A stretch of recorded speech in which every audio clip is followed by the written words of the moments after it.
Ano, at kung hindi ko sinabi yung sinabi ko sa SONA, wala tayong pinag-uusapan na ganito. I'm the one who exposed all of this. And I'm the only one that has started to do anything about this. Bakit? Ang mga nakaramba na Pangulo, may nakita ba kayong ginawang ganon? Meron ba silang kinulong? Meron ba silang finish na account? Meron ba silang mga investigasyon na ginawa? Wala. Sa akin lang. Tapos sasabihin, ako daw ang may kagagawan. Eh kung talagang racket ko yun, ba't ko sisirain yung racket ko? Di ba? That makes absolutely no sense. Good morning, Mr. President. Yeah. Almost a year ago, during your fourth State of the Nation address, you called out corruption and said, mahiya naman kayo before the members of Congress. That set expectations from you and your administration that you will wage war against corruption and no one will be spared. 1 year hence, Mr. President, do you think your administration has done enough and fast enough? Well, I cannot say that we have done enough because we're not done yet. Unfortunately, the more we look, the more we find. And it's going already back beyond my administration, beyond my term. If you remember, I think it was in 2018,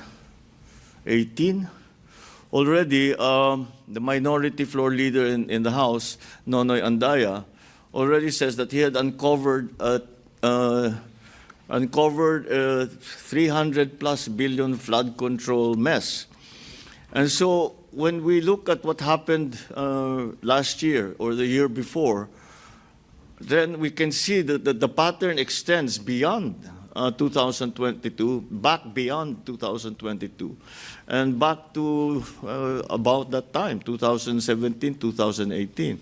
And at the time, President Duterte, acknowledged that there were great problems in terms of the flood control projects. Pero wala namang nangyari. Having acknowledged it, he did not find accountability in anybody. So I guess that was left up to me to do. And so we are still doing it. We're still working on it. As I said, the more we look, the more we investigate, the more we find. And this is I think, I mean, you're all experienced journalists. You've known this is a deep-seated system of corruption that requires not only structural changes in the way government is run, in the way that the budget is written, but also a change in attitude. Kasi ang sinabi ko, mahiya naman kayo. Pag tinanong mo sa akin, nahiya ba sila? Yung iba, hindi. Akala nila, karapatan nila yung gagawin na ganun eh. Wala kaming ginagawang mali. Ganyan talaga patakbo rito. And that's the hardest part to change. That's the hardest part to change. The culture of within government, where to take they put all kinds of nice words, rebate, kickback yan. Wala nang ibang sa tunay na salita, kickback yan.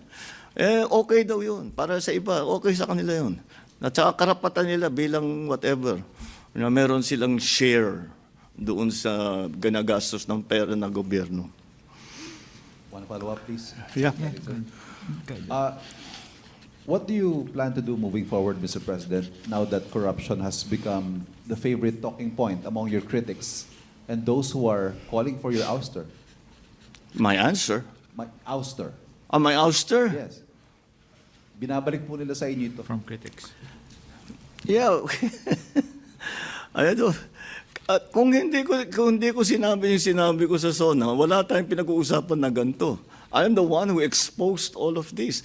And I'm the only one that has started to do anything about this. Bakit? Ang mga nakaramba na Pangulo, may nakita ba kayong ginawang ganon? Meron ba silang kinulong? Meron ba silang finish na account? Meron ba silang mga investigasyon na ginawa? Wala. Sa akin lang. Tapos sasabihin, ako daw ang may kagagawan. Eh kung talagang racket ko yun, ba't ko sisirain yung racket ko? Di ba? That makes absolutely no sense. So, Mr. President, selective justice. I'm sorry? Selective justice. What about selective justice? Pinipili lang daw yung mga kinakasuhan, yung mga iniimbestigahan. No, from the time that we formed the independent commission, sinabi ko, we'll just follow the evidence. And we'll continue to do that.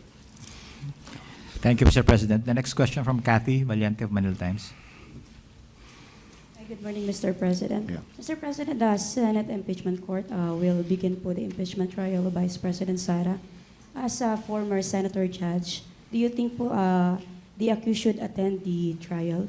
Do I? Do you think po dapat mag-attend po yung accused sa impeachment trial po? As a former po senator judge. Well, my only experience with an impeachment trial was with when I was senator with Corona, the Corona impeachment trial. And it's really up to the accused whether or not they feel the need to appear. I guess the lawyers from on the defense side will give their advice. It's not for me to say one way or the other. But of course, it would be much easier to get to the bottom of everything if you can speak to the accused directly. And the accused can answer directly, not through secondary channels, not through the lawyers. Kung diretsong makapagsagot, di siyempre mas magiging maliwanag ang proseso, mas magiging madali ang proseso. But that's just my own opinion, and that's not a legal opinion because I'm not a lawyer. But I'm just trying to put myself in that position. So I would probably myself, if it was me being accused, I would almost insist over the advice of lawyers. If they advise me not to appear, I would insist on appearing because kaya ko namang sagutin. Di ko, sige, sagutin natin. Thank you, Mr. President. We're down to the last two questions, Mr. President. So, Evelyn Quiroz of Filipino Mirror.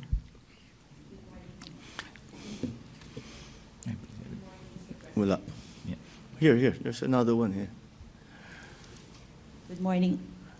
Good morning, Mr. President. Good morning. Follow-up ko lang po sana. Meron po ba tayong inventory ng mga contractors, congressmen, and construction companies po na previously in-announce nyo po? Kasi po nung nag-present po kayo sa amin 11 months ago, meron pong 15 contractors na naka-corner ng mga malalaking flood control projects.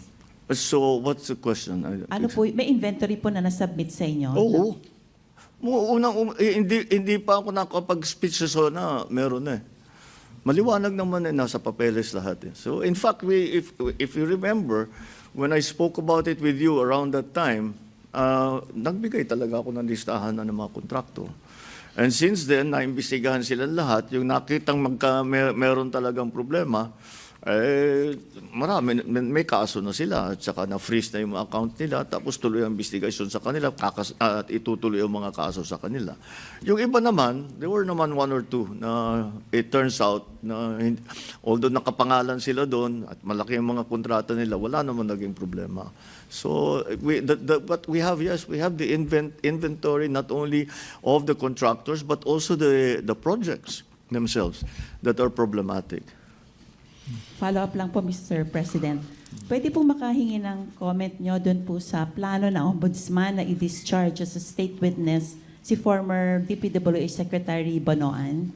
Sabi po kasi ng Ombudsman, mas mapapalakas daw po ang kaso against the former Speaker, Well, Martin again, Romualdez.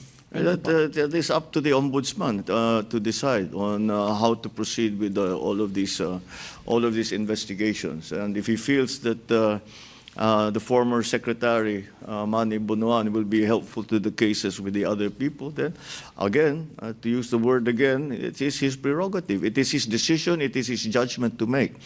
And I have complete faith in the ombudsman and what he's doing.